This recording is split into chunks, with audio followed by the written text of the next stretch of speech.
अनेक शेतकरी बांधव शेतामध्ये रासायनिक खते आणि रासायनिक कीटकनाशकांचा वापर करतात। यामुळे शेतीचा पोतही बिघडतो आणि रासायनिक कीटकनाशकांमुळे कॅन्सरसारखे अनेक भयानक आजार होत आहेत। म्हणून शेतकऱ्यांनी जैविक शेतीचा प्रयोग केला पाहिजे। तर बोराडीमध्ये अनेक शेतकरी बांधवांनी जैविक शेतीचा प्रयोग केलेला आहे। आपण आता या ठिकाणी सचिन सर्जेराव पवार यांच्या शेतीला भेट देऊन त्यांनी जैविक प्रयोग कसा केलेला आहे आपण त्यांच्याकडून आता ही माहिती जाणून घेऊ। मी सचिन सर्जेराव पवार, राहणार बोराडी, तालुका शिरपूर, जिल्हा धुळे। हा जैविक शेतीचा प्रकल्प आहे। या प्रकल्पामध्ये ही या टाकीमध्ये जीवामृत बनवलेलं आहे।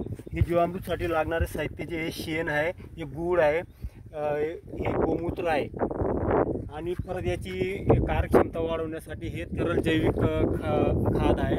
याच्यामध्ये NPK जीवाणू बॅक्टेरिया आहे। हे सर्व साहित्य याच्या टाकीमध्ये टाकल्यानंतर हे 8 दिवसपर्यंत हे ढवळायचे एका काठीने आणि 8 दिवसानंतर हे पूर्ण याचे मल्टिप्लाय झाल्यानंतर विंचुरीद्वारे या पूर्ण क्षेत्राला दिलं जातं। पिकाला पूर्ण हे येतं आणि या विंचुरीद्वारे पूर्ण क्षेत्राला दिले जातं।